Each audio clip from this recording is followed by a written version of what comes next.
I want to say that I'm very upset with some of you. I don't like being scared, and you guys almost gave me a heart attack. I am a person very weak of heart. I have a lot of empathy. My heart is not very powerful. It's not very tsuyoi. And I don't like getting jump scares like I did this morning. You see, I wake up, I look at my phone, and I see that my DM is blowing up. My Discord messages are blowing up. And as a YouTuber, when you get these interesting signals, it usually means that Google decided to look down upon you, common mortal, and did bad things to your channel. But apparently, right, as I'm reading through the messages, I have a brief of relief, because most people were actually asking me of what I think about Sargon of Akkad's new website, the Lotus Eaters. Yes, the lotuseaters.com.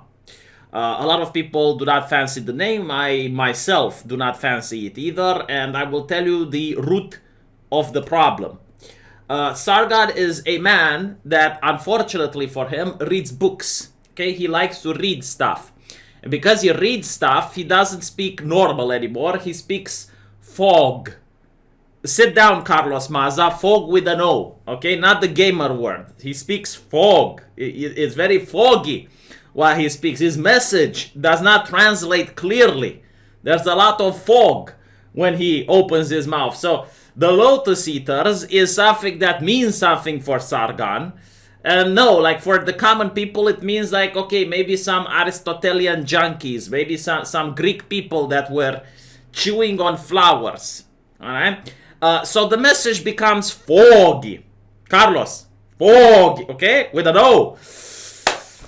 It doesn't translate to normal, which is why I think most of Sargon of Akkad's best videos is when he gets angry. Because when he gets angry, that part of the brain where the fog is located gets switched off, and he speaks normal again. And most people understand him and they chuckle. Because, okay, oh, that's what he wants to say.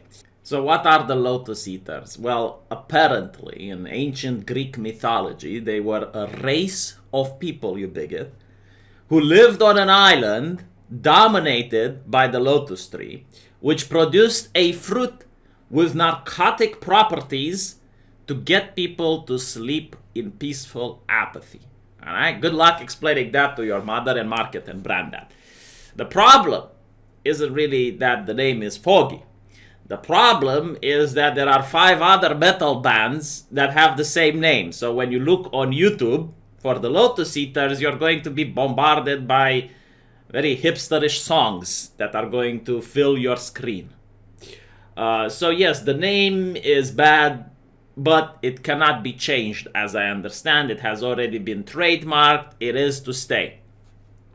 Which is kind of funny because a lot of people were asking him. It's like, hey, how are you going to name your new website? And he was like, just wait and see. Tee-hee-hee. Well, we now saw. The studio in itself, I like the fact that he stole the lamp from ContraPoints. He also has chairs, which I cannot have in my house because I have a cat. And he is lucky not to have a cat.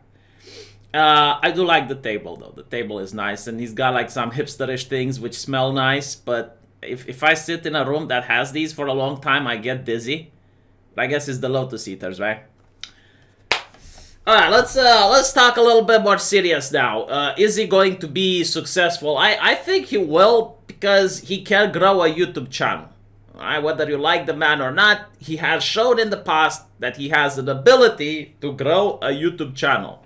The question is, will he be suppressed? And to answer that, it depends on how big he is going to be. See, he has consumed the lotus plant, and he is under the illusion that if you present yourself as a corporation, as a media corporation, nothing bad can happen to you. They will not suppress you. It will be an uproar if you get suppressed. To that I have to say, yes, the Breitbart website and InfoWars can definitely attest to the fact that if you are a corporation, you will get absolutely no suppression. I do think that if he becomes popular, he will get suppressed. And the fact that he chose Cloudflare as a server goes to show about the naivete of the Lotus Eaters, which did not take the necessary precautions. Now, as I understand it, the website is already down. And it is down because a lot of people have tried to access it at the same time, which makes sense given the fact that his videos get tens of thousands of views. I hope he is going to manage to redress it. And in fact, I am pretty sure that he will find a way to make the website operational. But again, the main issue is going to be that he is in the United Kingdom. So he's going to have to deal with groups like Hope Not Hate, groups that have a lot of hatred and very little hope for people like him, which are going to just wait, salivating until he says something out of context, until he gets something like maybe a guest that's a little bit problematic. And then they are going to advocate for the monetization to be taken away. So they're going to pressure people that do publicity there not to do it. I'm going to pressure YouTube to demonetize his channel. The same shit. You know, I expect that this will happen as soon as there are some elections. Like when you have election period, when you have maybe a referendum or something like that, that's when we're going to see all of this happening. And it's going to be up to Sargon to create, I guess, a chain of social networks and people with influence in order to defend his ass when this is going to happen. This is my prediction. Hopefully I'm wrong. You know, I don't like being right in the predictions that I'm making, which is why I think it's a bad idea for him to delete his YouTube channels, which is something that he wants to do. Deleting the channels is bad because most people are subscribed to that channel. And most people over time, if you're not providing any additional content, are going to forget that your channel even exists. They're going to move on. They're going to listen to other independent content creators. And if you happen to release a new video talking about something on your channel, it's going to pop up in those people's recommended in the subscription feed. They might see, oh, look, this guy, he's back. He's making videos. And they're going to go check out your channel and there's going to be a buzz. If you delete your channel, that doesn't happen anymore. So your only avenue of communication is also going to be YouTube, which is going to be like the podcast of the Lotus Eaters, which already has like 25,000.1 subscribers. I'm pretty sure he's going to break 100K by the end of the month. So yeah, I mean, I think it's a bad idea. I told him it's a bad idea. People told him it's a bad idea. Maybe it's not going to be a bad idea. Although I respect him for doing this. I like when you have a lot of money, and I'm pretty sure Sargon has, after the recent lawsuit debacle, like this project is mostly funded by social justice activists, as well as the fact that when you have a presence on YouTube, you are bound to make some money that you can set aside. It's a good thing to invest in a business, especially now that the atmosphere on YouTube is what it is. You don't know what you're allowed to talk about. You don't know what you're allowed to say. You don't know what the terms of service are. Everything is a gray area. So yes, it's a good idea to not have your eggs on the same basket and do something else on the side. And if you want to start up a new business and be your own boss, it's good to go into a business where you do things that you know.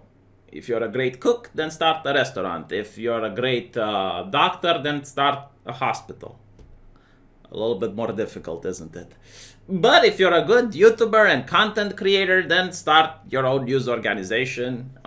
Start with small and hopefully it will pick up and become big. The advantage that Sargon has is that in the United Kingdom, there are very few political outlets that covers what he covers. If I'm not mistaken, even Nigel Farage, which was like the only quote-unquote voice on the right that was talking about individual freedoms and government abuses and whatnot, also got silenced. I don't know if he managed to go back on the radio or not, but I know he got silenced. He got canceled, I think, during the Black Lives Matter fiasco that happened in the United States. So now there is indeed a demand on the British market for a voice to speak for the common people, to speak for the working class, the truckers, I don't know if these people appreciate the name the Lotus Eaters, but still, right? Honestly, he should have gotten with the Godfather. The Godfather would have been great. I mean, like own the insults that people give to you. The Godfather. It's like when no one wants to listen to you, when the government turns its back on you, when When no one cares about your problems, who do you go to? The Godfather, huh? If I were to start a business like this, I would have named myself the Capo of Tutti Capi. That would have been great, right? When you have a problem, no one wants to listen to you, go to the Capo of Tutti Capi, right? Giving a voice to the voiceless.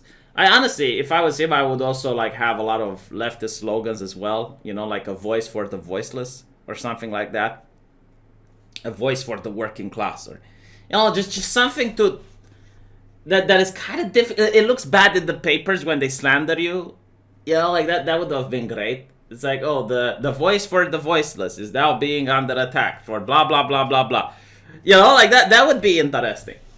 But anyway, right now, I think that eventually people will get used to the name, but it's still going to mess up in the search engines and in the search algorithm, but whatever. You know, I wish him luck, though. I wish him luck. I hope to see that in a couple of years, his business grows and he hires more people and he starts expanding, and eventually he's going to have a Romanian branch. This is my hope for the future. The good thing about him removing his channels is that when people are going to look for This Week in Stupid, right? Like someone who took a hiatus from YouTube for 7 years, wakes up from a coma, and This Week in Stupid, press enter. I got your content right here, baby, huh? Anyway, right, let me know what you guys think. I'll see you in the comment section.